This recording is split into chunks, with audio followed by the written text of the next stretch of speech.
ફરી જીવી જાણ ભાગ 19 કોઈ તો છે. પહેલો પ્રેમ કેવો હોય?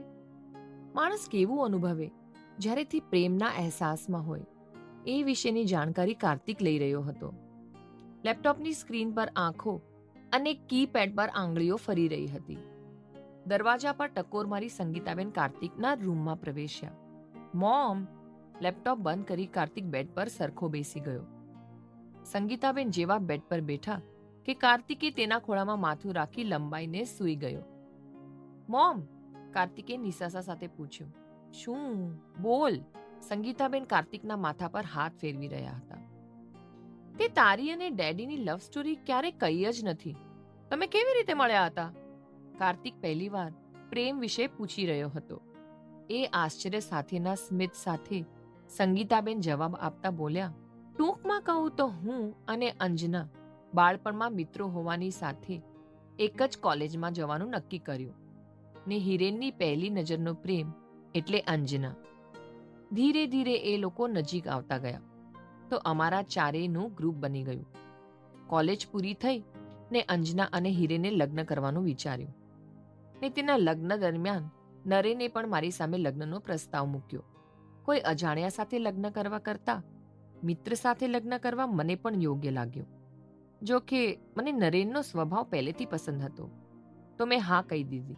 પણ મેં પ્રેમ વિશે પૂછ્યું. તારી આ કહાનીમાં પ્રેમ આવ્યો જ નહીં? કાર્તિકે પલાઠી વાળીને બેસતા પૂછ્યું. તું એમ કહી શકે કે અમારી એ મિત્રતા પાછળ જ પ્રેમ છુપાયેલો હતો? સંગીતાબેને સ્પષ્ટતા કરી. એમ કેમ? બધી મિત્રતા પ્રેમમાં પરિણમે એ જરૂરી તો નથી. કાર્તિકે ફરી પ્રશ્ન ઊભો કર્યો. હા, જરૂરી તો નથી. આ સમય પ્રમાણે અત્યારે સમય બદલાઈ ગયો છે. બાકી અમારા સમયમાં લગભગ છોકરા અને છોકરીની વચ્ચેની મિત્રતા પ્રેમનું રૂપ લેતી. અને કાર્તિક, એ મિત્રતા સાથેની પ્રેમની તો વાત જ કંઈ અલગ હોય છે, સંગીતાબેન કહી રહ્યા. કાર્તિક સાંભળી રહ્યો હતો. અચાનક આવું પૂછે છે. કોલેજમાં કોઈ પસંદ છે તને? સંગીતાબેને કાર્તિકને પૂછ્યું, પણ બેખબર કાર્તિક હજુ પણ વિચારોમાં જ હતો. કાર્તિક!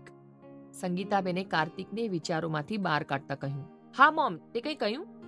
કાર્તિકે વિચારોમાંથી બહાર આવતા પૂછ્યું. કંઈ નહીં, હવે તું સૂઈ જા, હું પણ જાઉં છું, સંગીતાબેને કહ્યું અને ચાલતા થયા.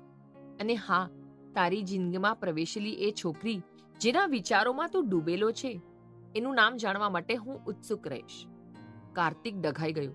મોમ, એવું કંઈ જ નથી, હું એમ જ પૂછતો હતો. કાર્તિક એક બાળકની જેમ સંગીતાબેનની પાછળ પાછળ ચાલવા લાગ્યો. રૂમની બહાર નીકળતા જ નંદિની સામે મળતા સંગીતાબેને તેને પૂછ્યું.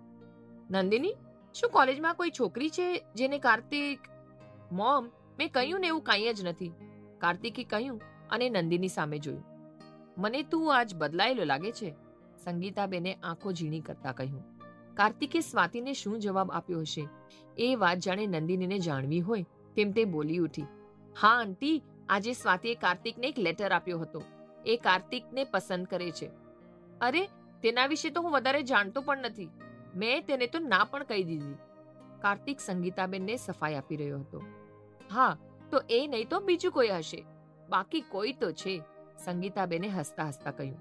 કોઈ જ નથી મોમ, કાર્તિક કહી રહ્યો. પણ સંગીતાબેન હાસ્ય સાથે પગથિયા ઉતરી ગયા.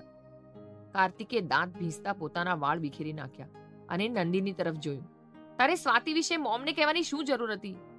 વિખરાયેલા વાળ સાથેના કાર્તિકને જોઈને નંદિની ફરીથી અસ્વસ્થ બની ગઈ ને એ સ્વસ્થ બનતા બોલી. આંટીએ પૂછ્યું તો મેં કહ્યું, અને હા, તારા વાળને તું ઓળાવીને રાખ્યા કર. વોટ? કાર્તિકે પૂછ્યું. પણ નંદિની જવાબ આપ્યા વિના પોતાના રૂમમાં જતી રહી. આજે આ ઘરની બધી જ લેડીઝનો ટાર્ગેટ હું છું, રાઈટ? કાર્તિકે પોતાના કપાળ પર આવેલા વાળને બંને હાથથી પાછળ કરતા નિસાસો નાખ્યો તો તેણે સ્વાતિને ના કહી દીધી. પોતાની રૂમના બારણાને ટેકો દઈને ઊભેલી નંદિની ખુશ થતા વિચારી રહી.